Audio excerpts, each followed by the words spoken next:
When you're in a hurry, nothing beats driving on an empty highway. Having the road to yourself with no other cars around is far less stressful. After all, nobody likes waiting in heavy traffic. The Department of Transportation knows this as well. That's why they created the High Occupancy Vehicle Lane, also known as HOV lanes. The idea is to promote ride-sharing to reduce traffic congestion, especially during rush hours. It also helps conserve fuel. The idea is simple. You can legally use these lanes during designated HOV hours.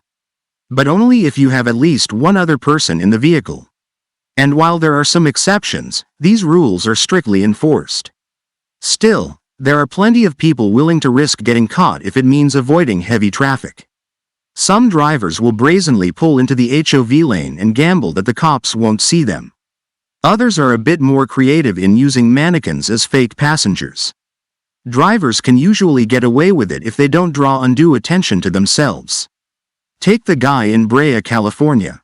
He drove his pickup truck along an HOV lane and almost made it. But suddenly he noticed an officer on a motorcycle following him as he was exiting.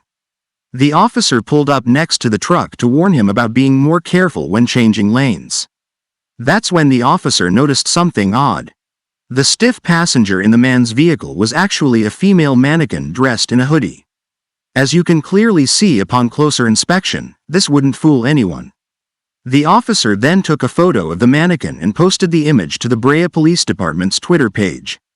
Cops see drivers using these methods all the time. One woman got caught using bags and clothing to create a dummy passenger. And in Virginia, a woman was busted by Fairfax County Police using a mannequin in the HOV lane. The Fairfax County Police posted the image on Facebook and said, "Our Fairfax County Police Department spotted a dummy aiding an HOV violator." Officers report the hair gave it away. The Virginia Department of Transportation says these HOV violations will cost $250 for the first offense. As for the California man in the pickup truck, he apologized to the officer and said he would never do it again. He was still given a $490 ticket.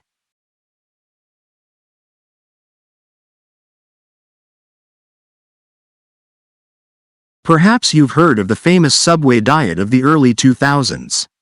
It was created in 1998 by Jared Fogle. Fogle was a college student at Indiana University who weighed over 400 pounds. By his junior year in 1998, he had decided to lose weight. So he developed a weight loss plan that included eating 2 low-fat Subway sandwiches every day from their Fit Fresh menu. By the following year, Fogle had lost over 245 pounds. News organizations wrote about his story and Subway soon hired him as their national spokesperson. The ad campaign was a huge success and people started using the Subway diet to lose weight. And with that background information, we get to our stupid crime story.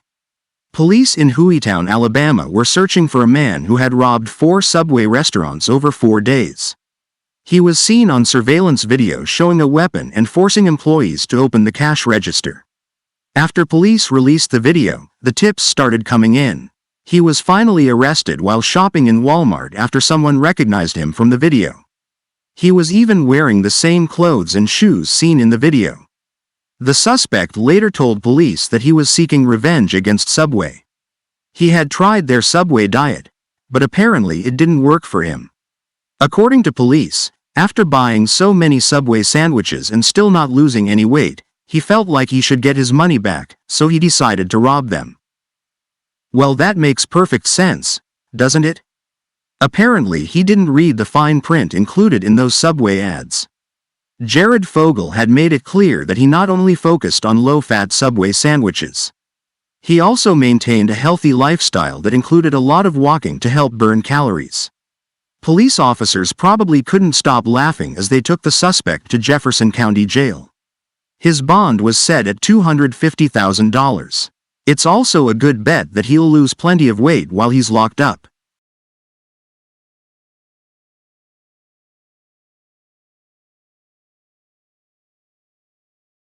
A man entered an AT&T store in Huntington Beach, California and asked to see a few cell phones. When the store employee showed him an $800 Apple iPhone, the man took a selfie of himself. Because these new phones are usually attached to the wall with a cable, they're not that easy to steal. At least not with a store employee watching you. But at some point in the demonstration, the employee was momentarily distracted. That's when the man yanked the phone from the display wall and ran out the store. He then drove off in a blue Ford Focus. The employee called police and they took down the report. By that time, the man was long gone. But this thief didn't realize that he had left something behind. When he took the selfie, his image was automatically uploaded to the company's iCloud account. Taking a picture of yourself on a phone you plan to steal makes no sense. If you wind up dropping the device, you gave them your picture. Thus, it's more likely that he may have simply pressed the camera icon and unwittingly snapped the photo. After all, that expression on his face just doesn't look like someone who was simply hamming it up for the camera. So while he got away with a nice phone, he also provided them with a nice clear picture of himself. Or put another way, an instant mugshot. The Huntington Beach Police Department figured it would only be a matter of time before he is identified and found. Simply put, technology wins again.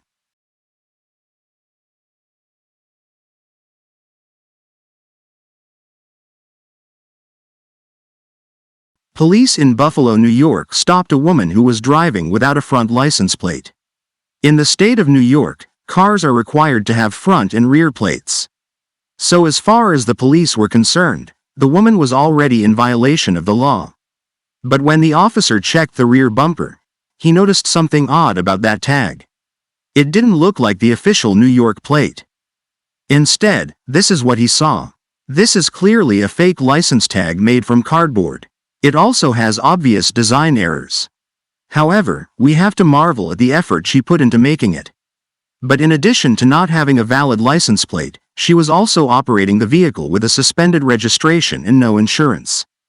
The woman was arrested and charged with possessing a forged instrument, which is a felony.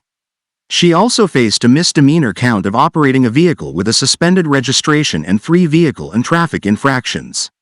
The fake plate was taken into evidence. No doubt the judge had a good laugh in court. Meanwhile, her bail was set at $400. These types of crimes are pretty common. For example, a California man figured he could drive around his tractor-trailer truck with one of these.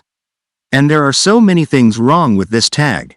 For one, this design is from the 1960s and has not been in use since the 80s. He also spelled California as Califas. In addition, the lettering did not follow the numerical code that was used in the official tags. The driver was arrested in Los Angeles on suspicion of driving under the influence of drugs, possession of methamphetamine, being an unlicensed driver and having an active arrest warrant.